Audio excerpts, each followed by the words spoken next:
लोकसभा चुनाव की तैयारी को लेकर गृह मंत्री अमित शाह निर्धारित समय पर हेलीकॉप्टर से पहुंचे, जहां पर भाजपा के पदाधिकारी व कार्यकर्ताओं ने गर्मजोशी के साथ स्वागत किया। स्वागत के पश्चात गृह मंत्री सीधे ऑडिटोरियम पहुंचकर बस्तर क्लस्टर के प्रभारियों व सह प्रभारियों की बैठक की, जहां पर गृह मंत्री ने सभी प्रभारियों से 1-to-1 मुखातिब होकर चर्चा की। साथ ही चर्चा के दौरान सभी की बातों को ध्यान से सुनकर कुछ टिप्स व सुझाव देते रहे। इस दौरान गृह मंत्री ने बैठक की समीक्षा कर कहा कि बस्तर क्लस्टर के अंतर्गत 3 लोकसभा क्षेत्र हैं। पिछली बार बस्तर लोकसभा सीट हमें नहीं मिली, इस बार प्रदेश 11 लोकसभा सीट का लक्ष्य कठिन नहीं है। केंद्र की मोदी सरकार के जनहित व जन कल्याणकारी योजनाएं हैं, जो भाजपा को जनता की सेवा करने के अवसर देता है। इसी तरह राज्य की भी जन कल्याणकारी योजना है, जिसे जन जन तक पहुंचाकर लाभ पहुंचाना है। हमारा लक्ष्य देश की जनता की सेवा करना है। सारे मित्रों को नमस्ते। माननीय अमित शाह जी की उपस्थिति अपने आप में बैठक को बहुत गंभीर बनाती है। लोकसभा की दृष्टि से ये संभव है कि बस्तर का इलेक्शन पहले राउंड में हो जाए, जैसा पिछले लोकसभा में हुआ था। तो आज अमित शाह जी ने बस्तर से, हमारे बस्तर क्लस्टर में 3 लोकसभा है, महासमुंद, कांकेर और बस्तर। तो बस्तर लोकसभा की तैयारी की शुरुआत उन्होंने कोंडागांव में क्लस्टर बैठक से की। तो ये समझ लें आप कि छत्तीसगढ़ से चुनाव अभियान की शुरुआत हो गई। और जो अखिल भारतीय पार्टी ने, भाजपा ने जो चेक लिस्ट बनाए संगठनात्मक दृष्टि से, वो चेक लिस्ट थोड़ा सा फोन पीछे करो, बस्तर क्लस्टर में और बस्तर लोकसभा में पूरी हो गई कि नहीं हो गई।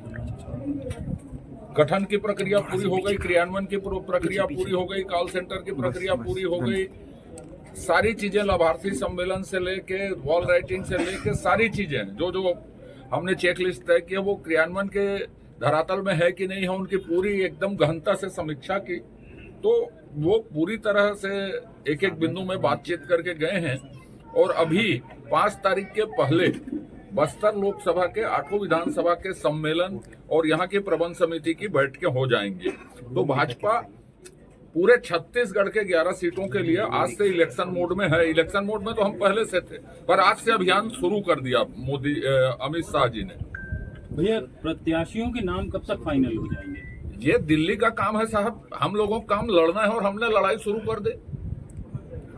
हमारा प्रत्याशी तो कमल फूल होता है, हम लोगों को प्रशिक्षण यही दिया जाता है शुरू से, जिस दिन भाजपा में आते हैं उस दिन से।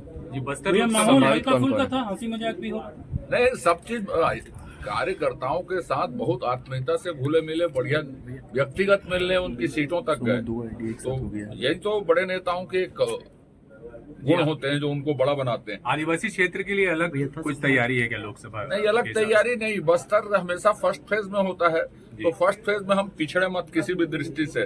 तो संगठनात्मक दृष्टि से हर विषय पर उन्होंने गहनता से समीक्षा की। भैया, शेड्यूल्ड एरिया है, नक्सल प्रभावित एरिया है, जो चैलेंजेस रहते हैं उस पर भी डिस्कशन हुआ? कोई चैलेंज नहीं साहब, कांग्रेस नाम की चीज नहीं है। जो लोग अपनी सीट नहीं बचा पाए विधानसभा में, अब वो जागते जागते सपने देख रहे हैं यहाँ के जो तथाकथित कांग्रेस के उम्मीदवार हैं। नहीं, आप ठीक बोल रहे हैं, लेकिन दूसरे चैलेंजेस जो हैं? कोई चैलेंजेस नहीं। नक्सलवाद कितना सिमट गया है आप मेरे से ज्यादा अच्छे से जानते हैं। आप लोगों के पास हम लोगों से ज्यादा सूचनाएं रहती।